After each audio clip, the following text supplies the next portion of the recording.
hereby call this meeting of the Fan Ghouls Club to order. I'm Haley. I'm Brielle. Hi, Brielle. Hi.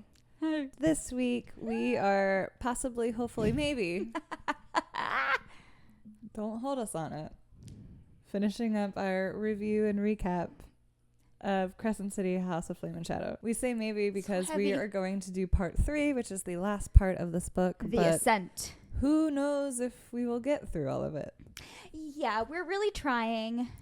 We were so excited to do this, like, official recap, but we also want to yap, and we keep forgetting how much happened in this book. It's each part should have been in its own book at this point. It's true. It has felt like this, you know, however many we've done, like 4 or 5 episodes of this ish of Crescent City, and it's felt longer than our Throne of Glass book club, which was like 12, 13 episodes.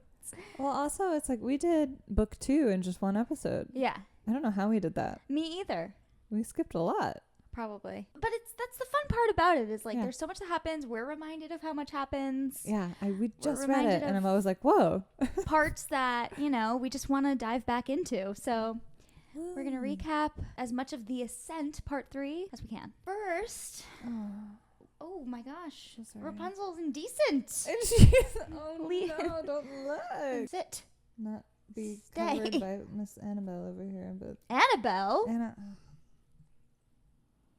Try again. So sorry, Isabel. Try again. Renesmee. Brielle.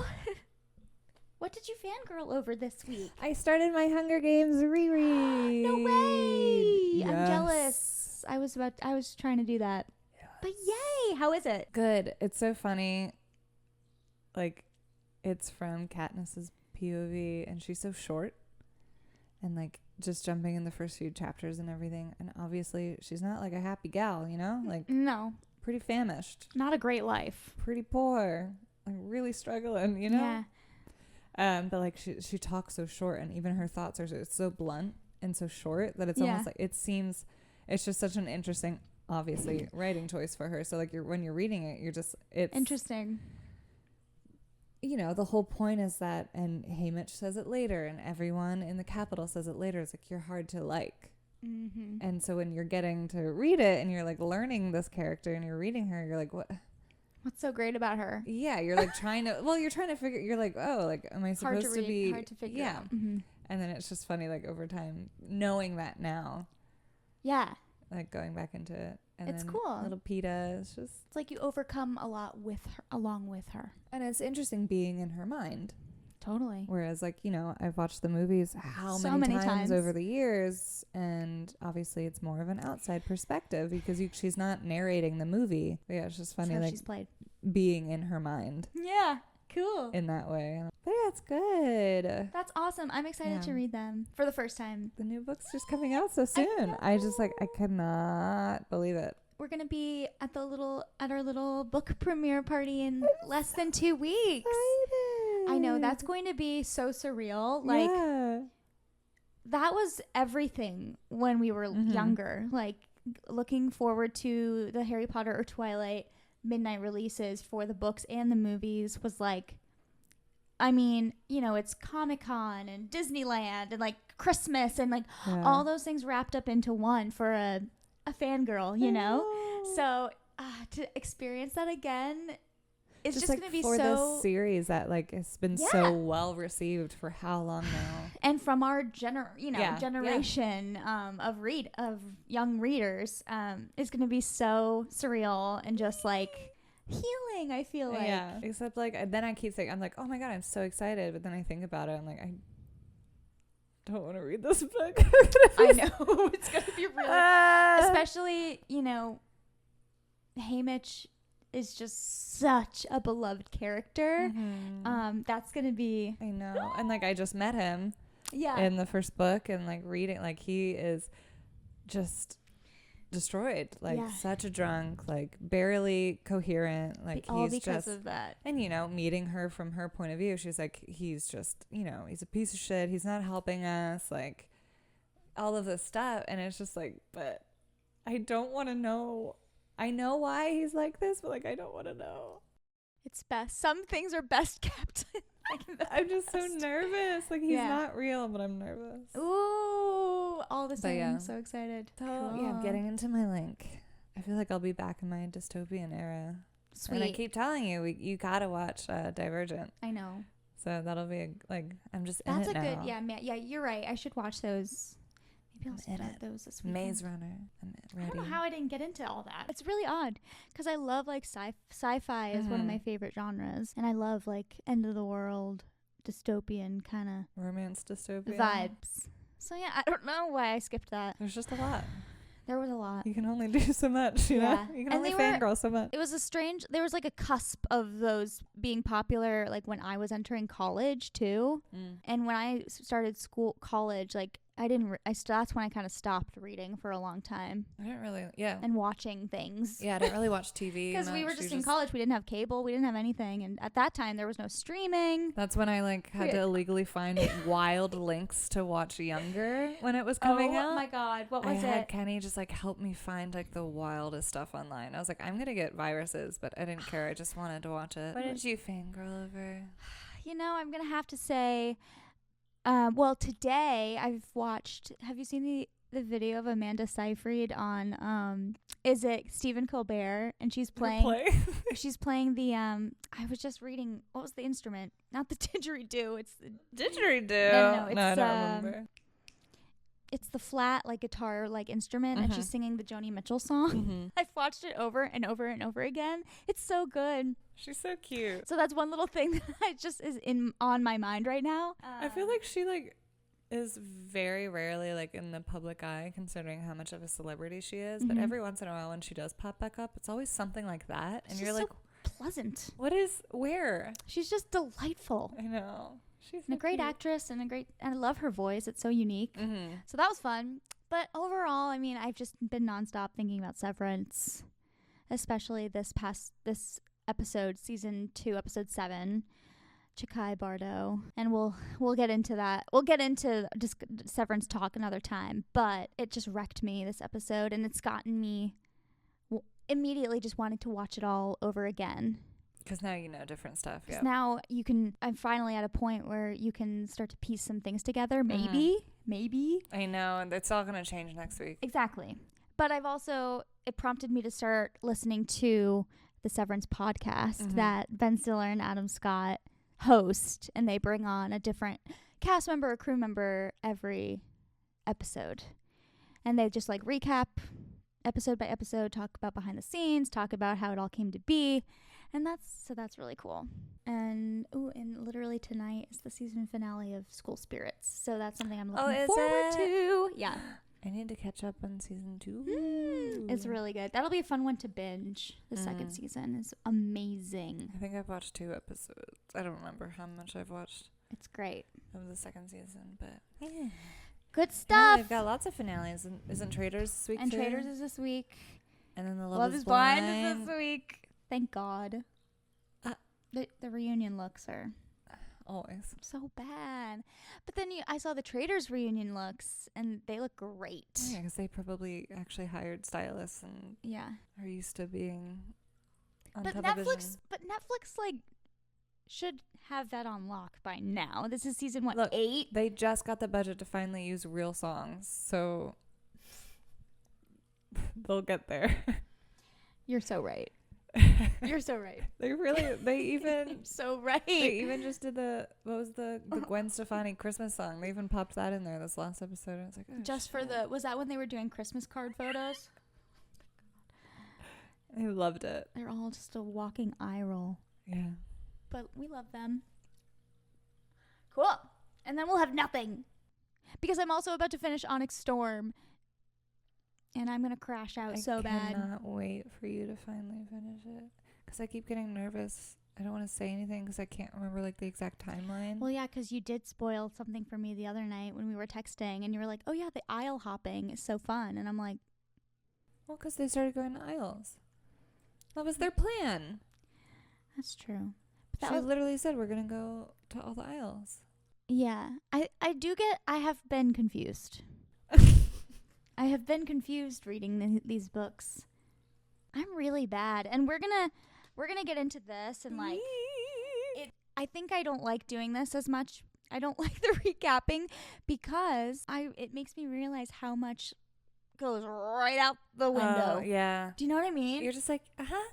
And I'm enjoying it. And I'm Nodding like loving. I loved this book. But I'm like writing down some notes and trying to remember these series of events. And I'm like, yeah, I remember that happening. But like all the details are just gone. Yeah. It's so weird. Yeah. There's just so many stories in your brain now, you know? It's true. And that's a wonderful thing. What can you do? You're right. It's a good problem to have. God. Are we ready? Ooh. It's going to be great. I feel like it's going to be great. Okay. Yes? What's up? Maybe I'll save it. What? I was just going to, like, we didn't really get to go into our, like, Azrael talk. But I think we should just save that. Yeah, because I want to come with an arsenal, like, prepared for that. Yeah. You're just, like, rant? I just had a note. Because that will take the full hour. I know. That's what I was saying. I should just save it. Today's not the day.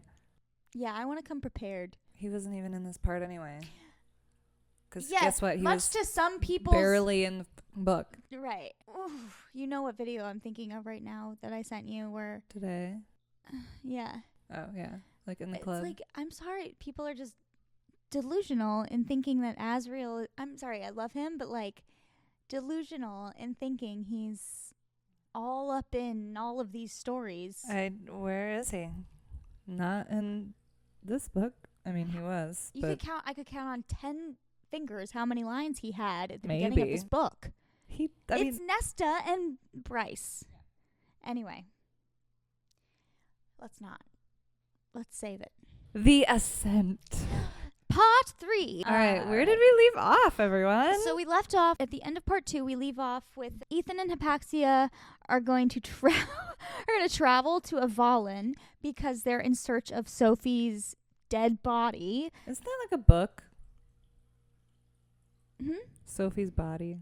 Sophie's Choice? Oh. The movie? With Meryl Streep. Something Body. Like Jennifer's Body? Oh, maybe I'm mixing That's the another two. movie. We got there. Anyway. So they're going to grab Sophie's body Because they need a Thunderbird, right? They need the power to be able to bring back Sigrid from being a Reaper. Yes. Revival Part 3. Yeah. And so they're going to go to Avalon. Do they know that they were even there? I don't think so. I don't know. I'm only thinking in part 3. Yeah. Part 2's out the window already. Oh, man. So, and then Bryce and Rune have killed Daddy and Uncle. Mm-hmm. And and Bryce has sort of used her power to alleviate this dark spell over Avalon, and all of the vegetation is growing back, but also the castle is like crumbled. So like she's sort of restoring it back to this like beautiful state. And Flynn and his sister have earth powers. And Flynn and Sathia have a lot of S's. Sathia. Yeah. But at the very, very end of the part 2, Bryce and crew also learn about the attack on the meadows. Yeah. So that's kind of where that leaves off. Because they finally get cell service. Yes, thank God. All right. Phew, cell service. But, okay, so part 3 picks up directly right from that. Mm-hmm. And so they're all, like, devastated hearing all of the news that the meadows has been bombed and everyone's worried. They're freaked out. And so I guess it's been a couple minutes or a little bit or something. They're all kind of decompressing after everything just happened over the past couple days. Literally just killed her dad, all of that. So she's sitting off somewhere, and Hunt goes and finds her, and they have like a little chit chat. The violence has kind of like shocked them. Yeah. Because it's very reminiscent from like book 1. And I think they just like weren't thinking something big like that would happen so soon. They feel like they're a little late. They feel like maybe we're too late. We did all this for, we couldn't save them, do all this in time to save Lunathian. Yeah, so they're just kind of like a little freaked out. Mm-hmm. Yes. But the island around them looks all beautiful. So it's just like they're kind of like, It's very bittersweet to say it lightly. So they're all devastated. Looking around them, though, they're kind of like almost, there's a part of them that's like tempted. They're like, we would be safe here. Like, yeah. Because they still have the mists that protect them from the Asteri. So they're like, maybe we should listen to the Ocean Queen and like we could just save as many as we could and then just live here happily ever after and not deal with the Asteri. And then so they have like a little talk back and forth about that. They decide that obviously that's just not the right choice and that's not what they will be doing. It's not her glorious purpose. It's not my Looky. But Bryce is flying in everyone that they know because she got a hold of her family. BFF Fury has her own helicopter. Remember? Yep. Remember? So she's flying in her family, her friends, her dog, her Syrinx. What is he technically? Syrinx is dog, but he's little little dog. Goat dog. Dude, piglet. He's cute. He's a cutie pie. So they're all coming. They're all coming. Mom, Dad, Fury, June, Syrinx, and brother. Who's the new brother? Oh yeah, little dude. And not important anymore. Well, he has two different names now. Did we name him Emil? What's his new name? But they've renamed him something. Anyway, it's fine. New brother is coming. Brother Bear. And also in this part, they decide that they're gonna go open the Northern Rift, right? So they're going to travel to... Yeah, they're making their plans of like what everyone's about to break off and each go do. Yeah. Hunt and Bryce agree to go to Nina to open the Northern Rift. And as a distraction, Bryce is like, I'm going to get in touch with Jessica. Of course. Have her pull up that footage of me killing Micah. And we're going to broadcast it to all of Midgard. Did they have footage of him killing Sandriel too? Or not? None that they would be able to access maybe. Because the summit wouldn't have, wasn't under like, it's easy to get the Micah footage because Jessica is an ally and she has it. But the summit is probably filmed or controlled by like the Asteri or, so they probably wouldn't. But they're going to try and get that footage so that can be a distraction for like the Asteri and for everyone from Hunt and Bryce going on their little mission to Nina. And then Ithan and Pax make it to Avalon. They show up. They're all reunited and it feels so good for 2 seconds. Well, then they all start trauma dumping to each other and, Yes, and my favorite, when Ithan is like announcing why they're there. Ethan's like, so Ithan and Pax arrive in Avalon and Ethan's like, guys, you'll never guess what happened. So much has happened and blah, blah, blah, blah. And I need is a body. And I need Sophie's body. This is why I need to bring her back so we can revive Sigrid from being a Reaper or whatever. And they're like, ooh, sorry. Sophie's body was buried in the castle, which is now like rubble, complete rubble. And so like you can't get to it. So sorry. Hunt comes up with this little idea that like, well, actually the Asteri took a little bit of my lightning to experiment in reviving the harpy. So maybe that could help you. And you can have a little bit of my lightning. But you have to put it with you have to infuse it with a crystal. And then Lydia's like, oh, well, I happen to know where you can find a crystal in the archives. So they all just miraculously, it's all seemed a little silly, and when I was kind of reading this back and like making these notes, I started to realize this is a little funny. Like it all like happened to just like they were all like, oh, I gotcha, I got this, cool, and it all just like worked out so smoothly. Yeah, and it always makes me apprehensive, especially with Ithan, because something might be going really well for him and then it's just going to end up horrible, as it does. So anyway, they do end up putting Hunt's lightning into this little crystal and they give it to Ithan, right? Bryce tells them... And they kind of just say, like, that's as good as it's going to get. Sorry. And then Bryce ends up telling them literally everything that kind of that she has found out. So, and most importantly, she tells them about how their water has been poisoned, essentially, in the Asteri's favor. And she asks Hypaxia to make an antidote. So then we kind of get rid of Ithan and Pax by... They, like, just showed up. They literally just got... And I remember reading it for the first time being like, oh, okay. She's like, so you need to go back. Here's the crystal with the lightning. That might work, but I really just need you to go back and make this antidote. Because, remember, Hypaxia is, like, good at science. Right. So, magically make an antidote, like, ASAP. Yeah. Thanks. So they just, like, send them back away. They don't even get to, like, step foot. Yeah.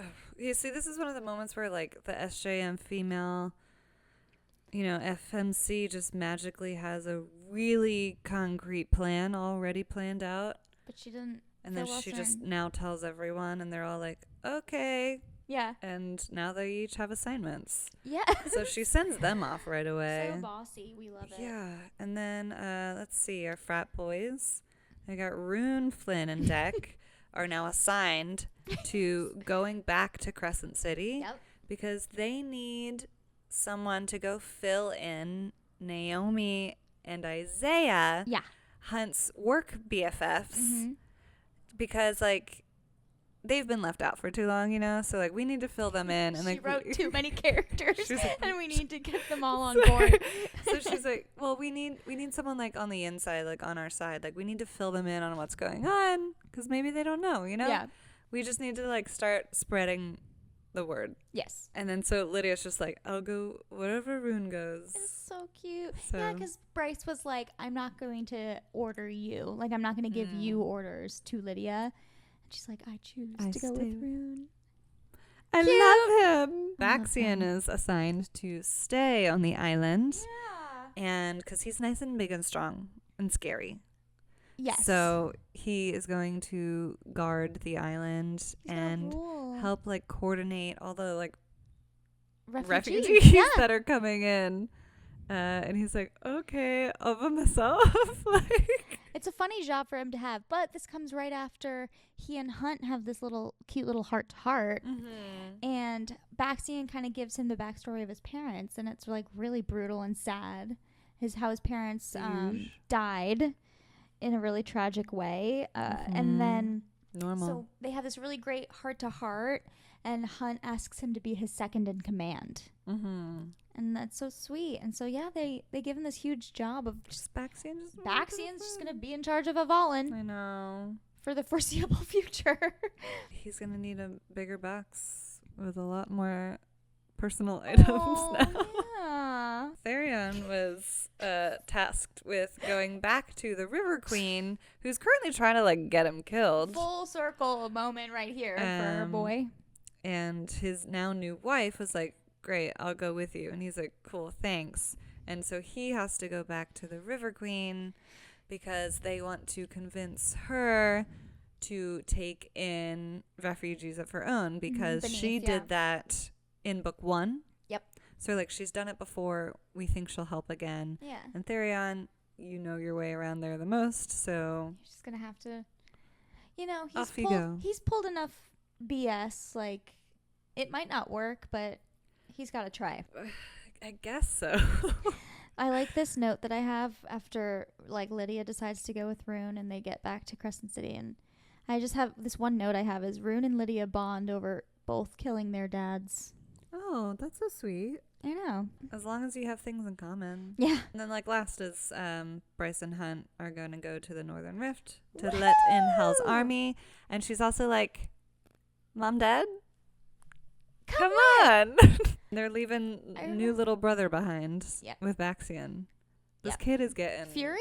Tossed around. Well, just with... The everyone island. who remains. And yeah, those who remain. Yeah. That was weird to read. I was like, why are they going with them? I mean, we learned. Yeah. But yeah, at the time, I was like, that seems... Because I think it was also played out at that point of, like, her parents were just like, you know, you've done enough by yourself. We just, like, want to help. We want to help you. Warrior too, and I think they were anticipating meeting some resistance, like, at the gate itself. Yeah, she, like, told them, like, we needed his expertise. War expertise, yeah. Capacity. And then so her mom was like, well, then I'll go with you too. And then they were like, oh, okay. Yeah, it's kind of weird in this part. All the women, like, a lot of the women are like, I'll just go with him. Yeah. Yeah. Which is a little unlike other Sarah. Yeah. To write it that way. I mean, it makes sense. It's fine. There are so many. I just it is what it is. But I guess, like, obviously we can talk about it more later because we know what Bryce's plan ends up being. But like the fact that they leave the kid behind just it's kind of weird. Felt odd. I don't know. Because at the time she was like, well, it might like raise too many alarms. But I'm like, well, I think you're still doing the whole thing. Like, I don't know. They're going to see you regardless. Yeah. Anyway, so then we get to chapter 68. This is Ithan, right? This is great. So Ithan and Pax are back in Lunathian. And they're in this, like, they're in the morgue. House of Flame and Shadow morgue. So it's like hellish, super the morgiest morgue. Ithan is helping Hypaxia with her like water standing samples. over.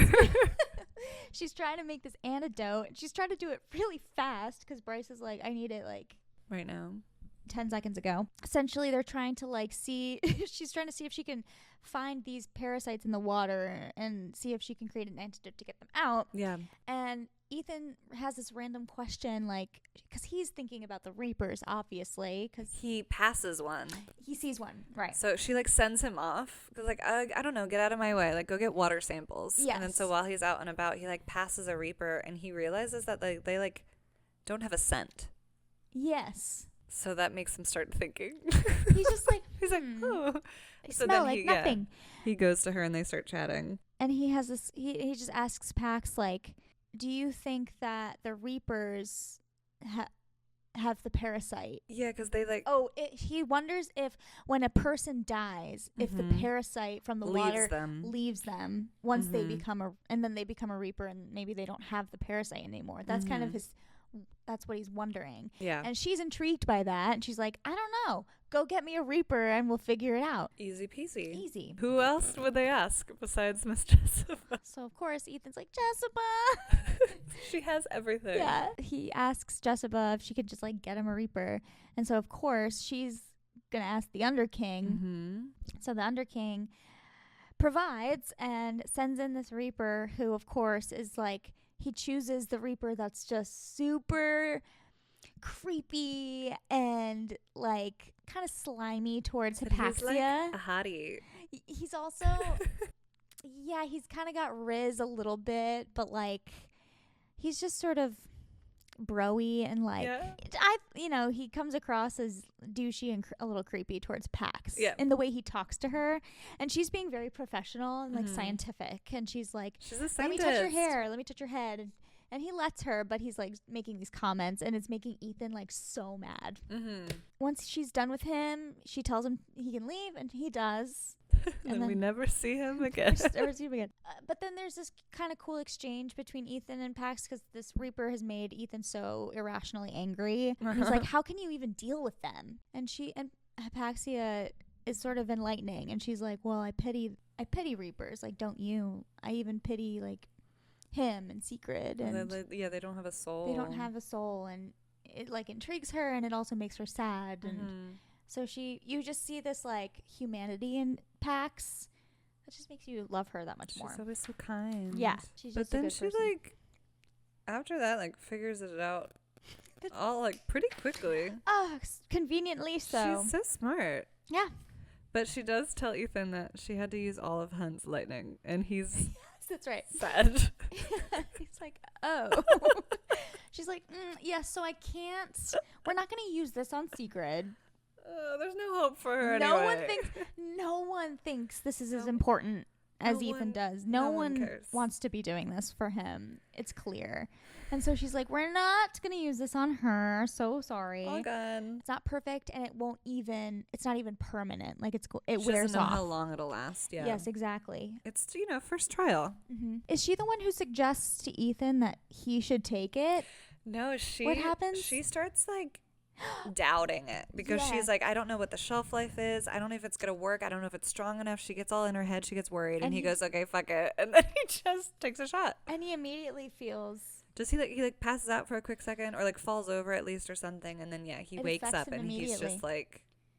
Her, it's the typical like Bella waking up as a vampire, and like Yeah, and it's just like the sensory overload. Yeah. And he's like, I never knew you could see this much or smell this much or whatever. And it kind of invigorates him into wanting to go on this new quest of his. And then he gets ballsy. Yeah. Fury and crew. Yeah. Fury has brought Bryce everything that they might need to survive in like the cold, harsh climate got everything you need.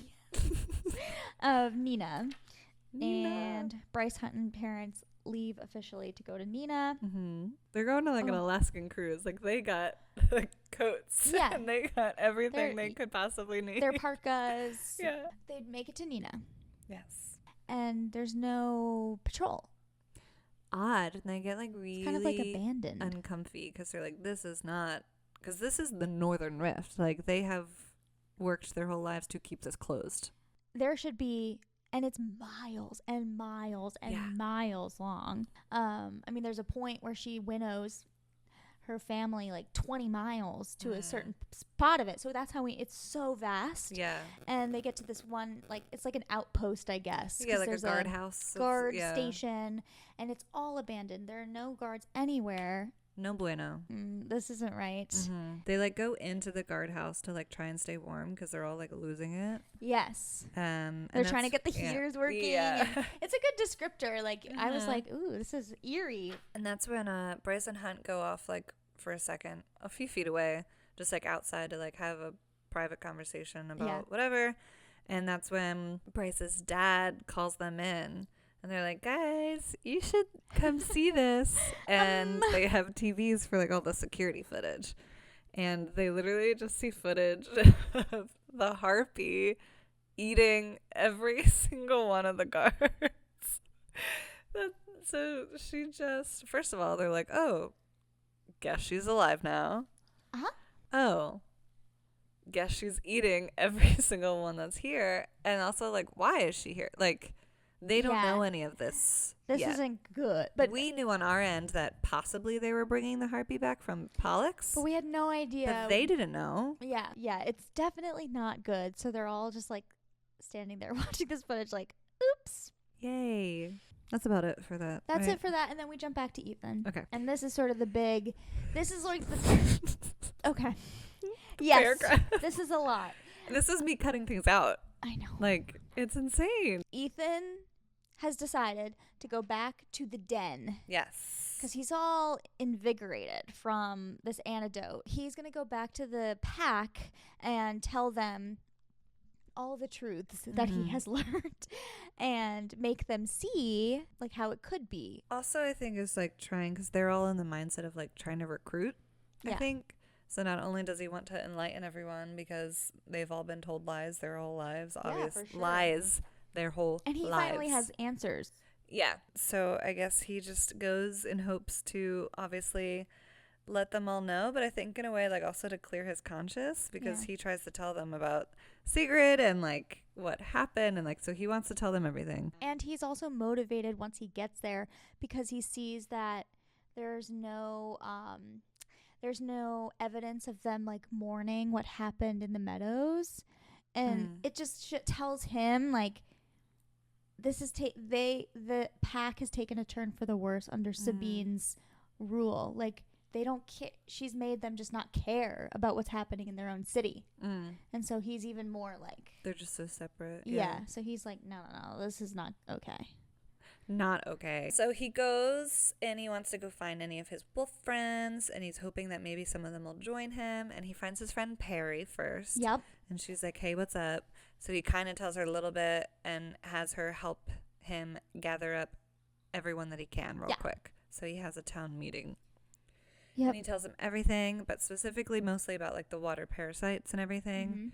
And none of them are believing him. They're like, okay, this kid. Crazy. All they know is that he was Connor's youngest brother. He now betrayed all of them. He left them, left the pack. Sabine's been talking shit about him nonstop. So they're just not listening to him. Yeah. He goes, okay, then why can I do this? And now he's Elsa. And so he let it go. magically can do ice and snow. Like, it's just. Yeah. So this is when we learn that wolves. Elemental powers. Yeah. And apparently it was just this untapped thing that a byproduct of this parasite. And he had also brought with him the research that Danica had done. He'd gone to Bryce's apartment. Oh, yeah. And he her like research papers. So that he could at least have some of that evidence. Yeah, to prove that like he's not just making this up. Like Danica was looking it up too. Like, and history of the Fendir line and all that too. So powers, elemental magic. Ooh. And while he's talking, Sabine and the astronomer show up. And Sigrid, yeah. And then Sigrid's just like, hey, behind them. She's just... Why is she there? She's Where did she come from? jumping around to everybody. Isn't she supposed to be with the Underking, the House of Flame? Like, yeah, I don't know. But I'm also like, what is the astronomer doing over here? Like, what? Yeah, he needs to... I cannot. Basically, they all then interrupt him and try to convince all the wolves that Ithan is the one that's lying and that he killed Sigrid. Yeah.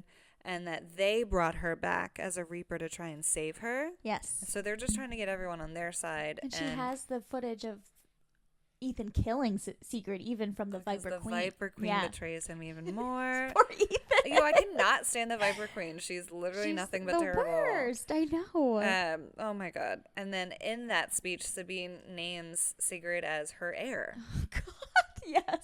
And so Ethan's just like, sorry, losing his mind. She's literally a Reaper, doesn't have a soul.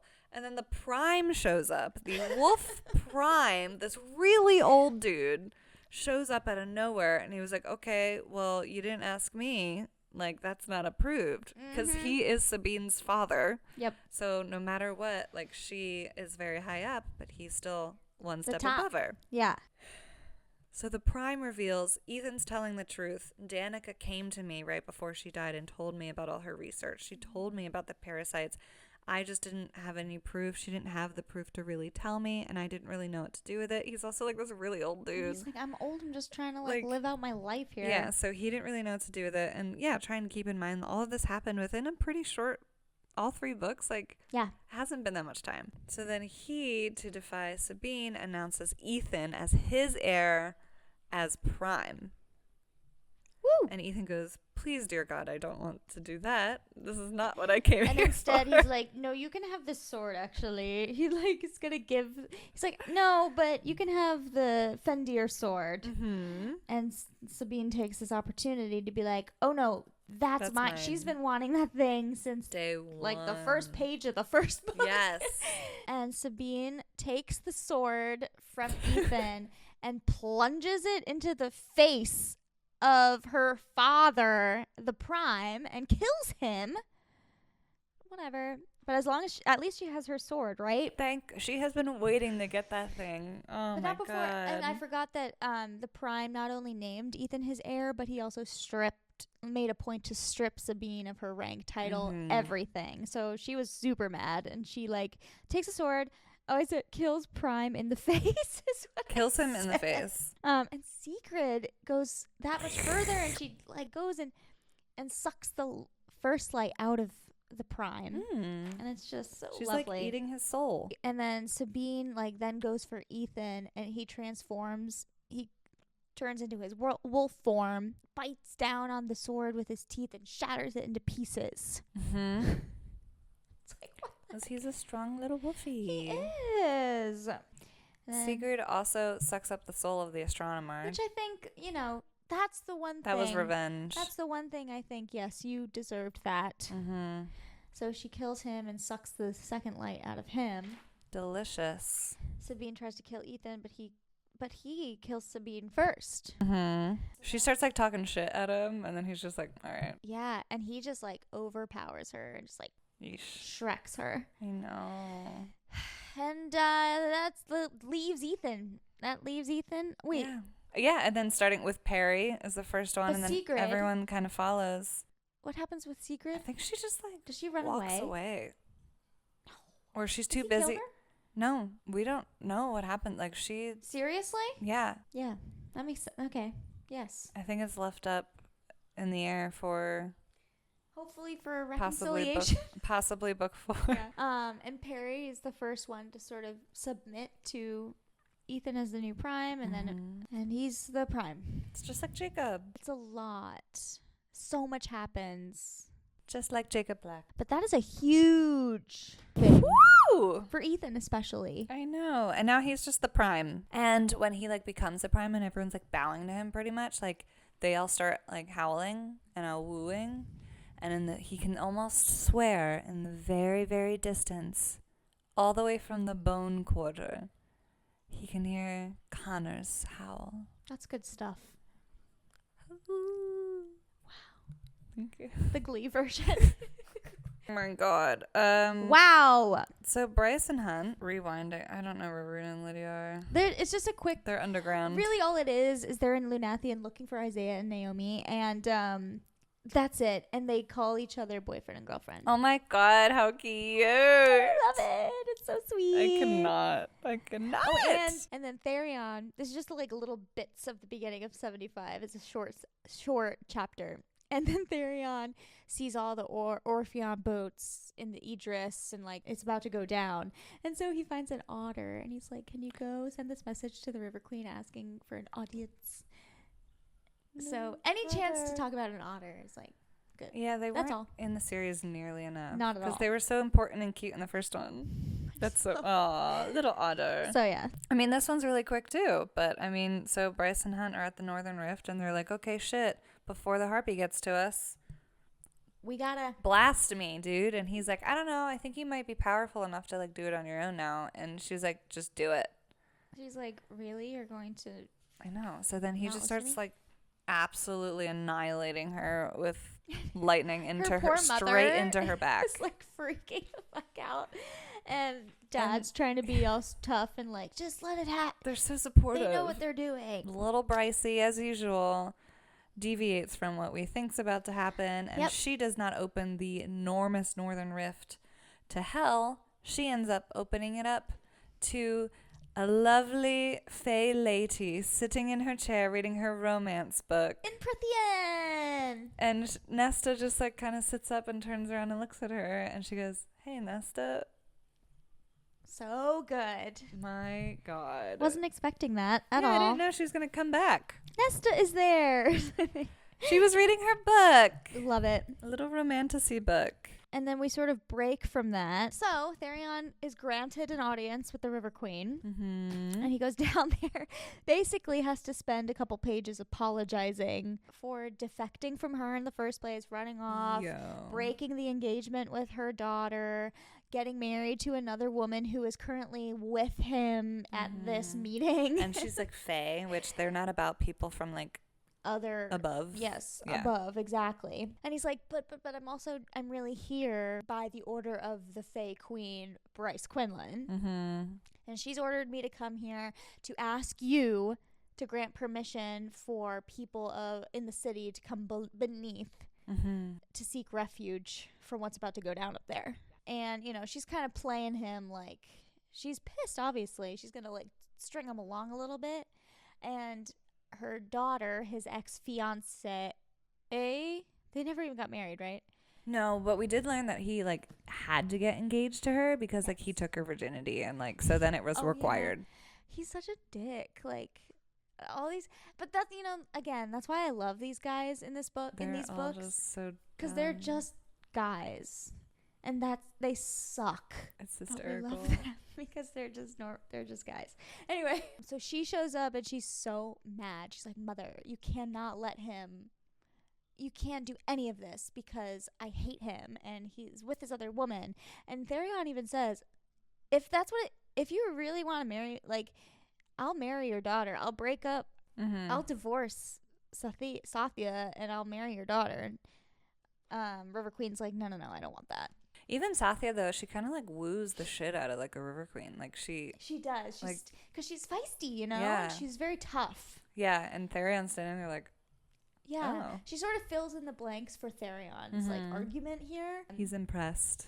Exactly. He loves it. And the River Queen ends up sort of telling Tharion, she's like, you know, even through all of this, like, you never asked me why I was having you find Sophie. And that kind of showed me, like, your dedication or whatever to us down here. And also, she tells a story, and she's like, I wanted Sophie. I wanted a Thunderbird in the hopes that she would help us against the Asteri. Mm-hmm. So that's a big reveal. And long story short, she ends up agreeing to open her doors, on her underwater doors, to the people from above. Underwater doors. And so she's going to take in refugees. And Tharion does something good. He did it! Yay! Woo! They're getting better at this. Exactly. Oh my lordy loo. So that's like everything with Tharion pretty much for that. Back to B and Hunt. B and H. Bryce basically in the end convinces Nesta to let her borrow the mask. Yes, it's so many. Yeah. They have a whole argument. She's like, no way, why the hell would I ever let you do that? All this stuff. I'll give you my parents. Yes. So she's like, in exchange, you give me this, I'll give you my family. Yeah. And Nesta's like, I don't understand. Yeah. And she's like, well, you'll hold them for me for collateral. Yeah. This way you know if I survive, I will come back for them and I will give you the dagger back. Mm-hmm. I know Az wants that thing. And I will give you I will give you the mask back. I'll be great. If I don't make it out and I'm dead, at least I'm comforted knowing that they're there, they're safe, they're out of here. And so Nessa's kind of like, oh, that's... And Bryce even says, don't give me the mask, just take my parents. Yeah. And like in the end, that's basically what she wants the most. Yes. Her parents are like super blindsided by this. And it's also in the other language. Oh, yeah. So none of them know what they're actually saying. Yeah, exactly. And so I keep saying Bruce. I can't. Bruce. So then Bryce, they kind of like shove them in. She hurries up and closes the gate. So she just shoved her parents into this other world. And she's hurrying up because they can sense like this really dark, mysterious, angry power like getting closer. I wonder what it is. And so before Reese shows up, she like needs to close this gate. Anyway, Hunt and Bryce turn around after closing the gate. Bryce is all sad and she turns around and they find the harpy just standing there staring at them. And she does not look okay. she's full on zombie harpy, like scary, like not Reaper, like she's like sewn back, she's Frankensteined up. Like they made sure to like not give her a soul. Like she's not her. Like her, it's just her body. She's like a body on adrenaline only. Yeah, after eating guards and people. So they start fighting, and they're trying to defeat her. All of this, and Bryce is just kind of like, fry her, Hunt, kill her, do it, and then no other than the very people Bryce sent everyone else to go find. All the way back in Lunathia, and Rune and Lydia are running around the city like desperately. I don't know where they are. So Naomi, Isaiah, and Celestina pop up with like fly on in out of nowhere, and they're like, "Hey, Hunt, how you doing?" They don't really have a moment to like exchange for a second, so they're continuously fighting the harpy. All of that. And Bryce literally says, fuck it, I cannot do this. And she puts on the mask. And so since the harpy was dead and not necessarily fully brought back to life, she can control her with the mask. And boy, does she. She literally just says, stop. Yeah, she's like, rest now. And the harpy does. And she just kind of like lays on the ground and decomposes, and then she's gone. Yep. And then Bryce, this is the thing that really pissed me off. Bryce just so easily out of nowhere just like takes the masks off and goes, okay. That's strange because come on, Nesta has to be like coaxed so heavily. It's supposed to be insanely dangerous. It's the most powerful tool. Yeah. In this entire universe, and across it's worlds. Like its own entity, kind of. Like it can overcharge you. Like it's supposed to like kind of be its own. But is it because Bryce is a direct descendant of Thea and like she's also made? I think is the thing. But so is the Nesta. Horn is. Yeah, true. She has the horn. I get it. I do. I know. But at the same time, it was too easy. She's just like a mess. It's like a masquerade. So she just simply takes it off. Okay. Yep. Yes. And then so their attention is sort of like, okay, that's done. And they turn their attention to the trio, Celestina, and Naomi and Isaiah. And Hunt is ready to kill Celestina. He's like, you betrayed me, like, all of this, and he's ready to, like, she's kill her. the one that told the Asteri about them breaking into the castle, right? Yeah. Okay. Which is bad. That's bad. She, like, full on betrayed them. Yeah, she full on. And because of who she is to him, he can't quite use his full power against her because of the halo. And who is it that tells him? I think he just, like, remembers. He goes, oh yeah. Like, my halo's keeping me from really getting you. And then he's like, ding.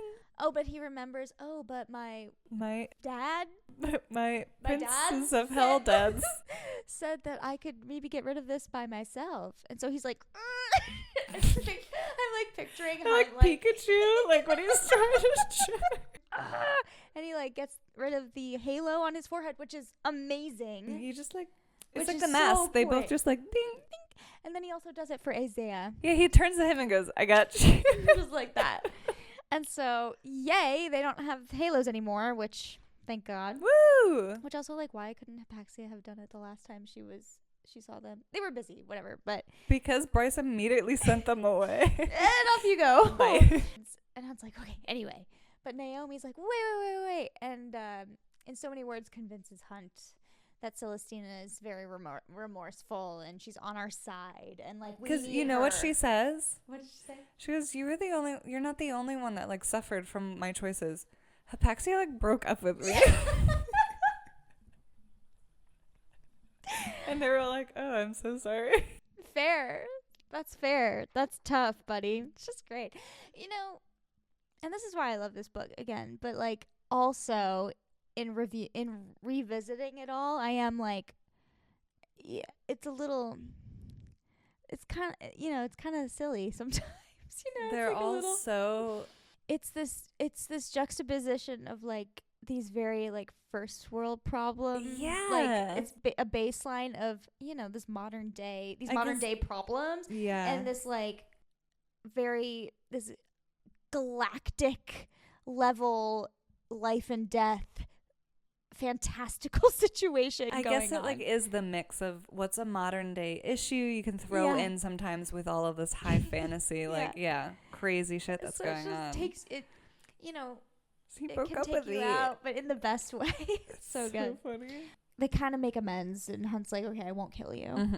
Fine. Yeah, because they basically then they ask them kind of like, well, why are you here? Like, so random. What are you doing here? Yes. Basically, they all, once the Asteri bombed the meadows, the three of them are like, this is insane. We cannot stick around for this anymore. Like, no. That's it. Like, that was their straw. Yes. And also in that, they learned what the Asteri did to the harpy. Oh, yeah. And they're like, that's fucked up. Like, this is insane. So they, like, left Crescent City and have been trying to hunt down the harpy. Yeah. And that's why they happened to be exactly where she was. Yes, they tracked the harpy here. Exactly.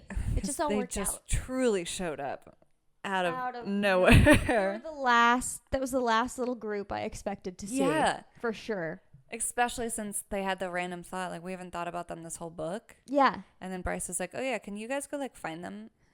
And then they show up there. It was just... Yep. Exactly. So then basically they all have a quick conversation. And they're like, okay, here's the plan. Here's what we're going to do. Another Bryce lays down the law situation. Yep. She goes, I had a thought. Now that I have this mask, what if we bring the Princes of Hell and their army here to help us? This is crazy. Yeah. But what if we also bring ourselves a second army? And they're all like, okay, who, what? She goes, what...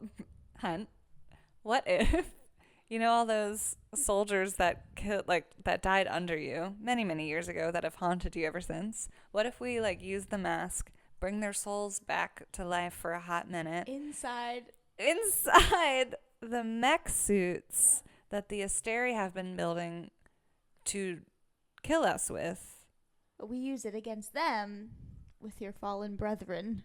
Because magically these mech suits like don't need a driver specifically.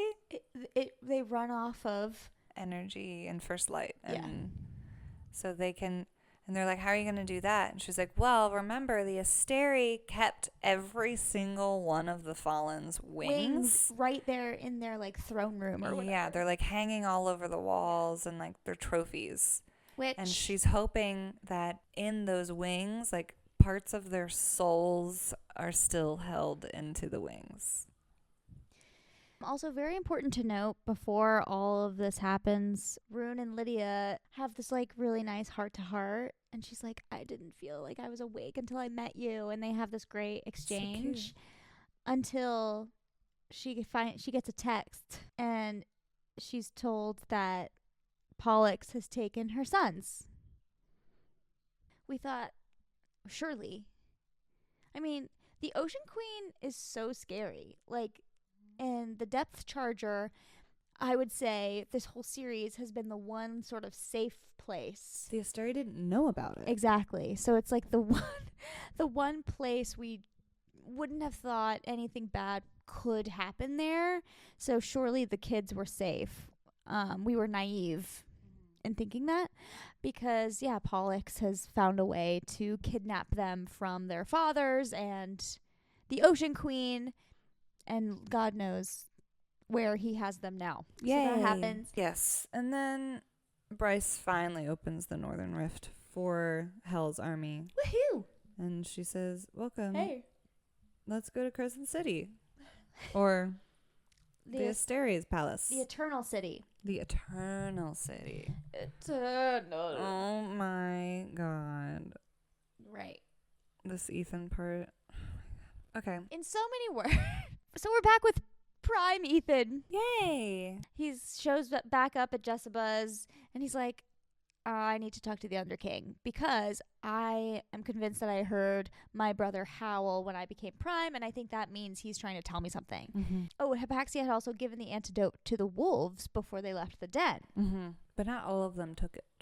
Yes, true. Bryce also reached out to Jessica to be like, they need to bring that antidote here stat to the Eternal City and bring those wolves with you. Yay. So that's going to be a goal of theirs. But first, so Ithan and Hypaxia have an audience with the Underking. Basically, he asks, and the Underking's like, you know what?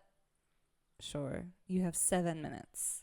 Yeah, so Ithan asks the Underking if he can talk to his brother. Mm-hmm. And he lets him talk to Connor. You have 7 minutes. And then he finally shows up and he gets like so excited to see him, but like Connor can't talk. Yeah, it's really it was so emotional to read. Really sweet. Because I wasn't, again, it's like, sure, you can talk to him. And I'm like, oh, okay. But sure, Connor. It was with a catch. Yeah. So Ithan catches him up on everything as quickly as he can, because again, they only have 7 minutes. 7 minutes to save the world. Oh, basically. Yeah. And basically, Connor can't talk, so he just kind of looks and like seems really proud of his younger brother. And he's like being all sweet. With seconds left, Connor interrupts him and pulls out a bullet and hands it to Ithan. And Ethan's like, what do you want me to do with this? It's the same metal as the death mark. So then the Underking comes back and says, Ithan, your time is up. And Ithan gets like really angry, and he kind of just like starts freaking out, and he lashes out on the Underking, and with his Elsa powers, he freezes him into like a giant ice cube. Yeah. At this same exact moment, the Underking is now completely frozen. Jessica shows up. Yeah, that's right.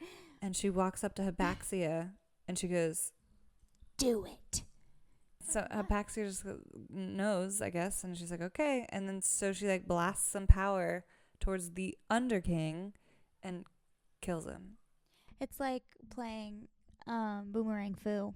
When you have the ice power, and you do just it. kill them. Yeah. And he shatters. Yeah, so she threw her boomerang at him, and now he dead. Ayo! Shatters into pieces. She killed the head. So since of the house. And as Jessica explains, since Hypaxia made the final blow and she was the one who killed the Underking, she is now head of the House of Flame and Shadow. And she's like, "Wow, why didn't you tell me that before?" And she's like, "It's fine. I've been planning this for a long time." Yeah. She's like, we'll talk about it later. Exactly. And then like we see Connor's like trying to Connor's like trying to talk now, and Hypaxia is like, oh yeah, go ahead. Because now she can control the dead. Because now she's just got this power. And so Connor can now talk, and he tells her not to send him and the other souls into the ether. Because they've all learned about the second light. Yeah, they know about it. And then he tells Ithan that the bullet that he handed him is meant for Bryce. And it can be used with the Godslayer rifle, which Bryce used to kill Micah in the first. I almost said first movie, in the first book. And it holds the second light of the dead. Of like all the dead that were like hanging out in the bone quarter. All of those dead souls. And so, but Ithan gets really sad because it's like, well, if like we use this and use your second light, like there's no, you don't get, that's it for your soul. Yeah. Like you don't get any afterlife. You don't get anything. And Connor's like, I've already been gone. It's fine. Like, and he says, tell Bryce to make the shot count. And then he fades into the light, and his second light is Cap, and like Ithan takes it, like Cap puts it in the bullet, basically. Yay! So yeah. Okay, that'll wrap up Ithan real quick. Yeah. So Tharion and Sathia make their way back up to land, and right as they get back up, the Viper Queen is just right there. No! With 2 assassins. She's like, let's do this. I'm ready. My God. But Sathia recognizes one of them, and she's like, Colin? And then before she can go then Viper Queen's like, no. But before they can do more, Ithan and Hypaxia show up. So now they're all together. Hold on. We didn't wrap up Ithan. So sorry. They're back. This is where Tharion learns that Ithan is now Prime and Hypaxia is the head of House of Flame and Shadow. And so He's got some cool Viper friends. Queen is like, well, interesting. Because the Viper Queen is sworn to the House of Flame and Shadow. Yeah. So now Hypaxia rules her. And Sathia then explains to Tharion that this Colin person was her ordeal. Losing him was her whole ordeal. It was like her first love. Yeah. Because he was a poor boy. He was a poor boy fae, like in her household growing up. Yeah. And like, so they could never be together because again, they were like old classic fae type where like she was part of like more the royalish family. And he, not so much. They could never be together. And then he joined up with the Viper Queen, and he's gone girl. Gone girl. There. Oh my God. So then they all learn they need to go find Bryce ASAP they got a lot of stuff before they fight the Asteri, because Hypaxia needs to give them all the cure and for the parasite, and Ithan needs to give her the bullet. So they're all like, okay, we gotta GTFO. It's like, why? Here's the thing. Okay, well, yes, Hypaxia needed Hunt's lightning, but that's literally the only reason why they needed to go all the way to Avalon to meet up with them. Yeah. And Ethan's along for the ride. Could they not have made the antidote there in Avalon? No, she needed her lab. She needed the morgue. Her laboratory. Yeah, I guess. Because then they needed Reaper blood. Yeah. I don't know. So, okay. But this is good. I mean, this is kind of where the Lunathian story wraps up before the big last, 150 pages, last big battle. We'll get her done. The Umbra Mortis. The Umbra Mortis. What a funny book. Holy, I cannot believe we're going to have to do a 4th part. And that's cutting some things out. I think that we are summarizing this pretty well. Really long book. How did I read it so fast? Woo! I know. I read this January living in LA when our world was just totally turned upside down. And I was just really dependent on diving into this. Maybe that's why you lost some details, because there's 100%. I was talking about that earlier. I was like, reading through this again, some of it, I'm like, would I rate it a 5-star now that I'm like revisiting some of this? Ooh. I don't know. I do love it, though. But it's all about the vibes. So it's just a good vibe. When you were in it, when you were reading it, you loved it. Oh my God, yes. That's all that matters. And it's such all the Ithan stuff, it's just so juicy, and it's so it's not simple. It's all very, the fantasy element, it's all kind of complicated, but do you know what I mean? Like, Ithan as a character is just so simple, and he's been through so much. So much is happening to him at every turn. And he's just trying to, like, find his friends. He's just, like, prime now, you know? He probably would have been just really super happy. He just wanted to play Sunball. Exactly. He would have been happy just finding his way back to Sunball and being besties with the frat bros. Yeah. If it weren't for Sigrid, That's why I really none of this would be happening. I really hate everything about her character. I literally will never rate it 5 stars because of Sigrid. I don't get it, and I thought she died. Like, I thought she died. Don't know what happens to her. That's crazy. She just like ran out. She just sucked the she's life just out a of those reaper, two. yeah. And then, like, I wonder now Really that does. Hypaxia basically took the place of her boss. You know, if there's another book, like, what will happen there? Sigrid, where are you?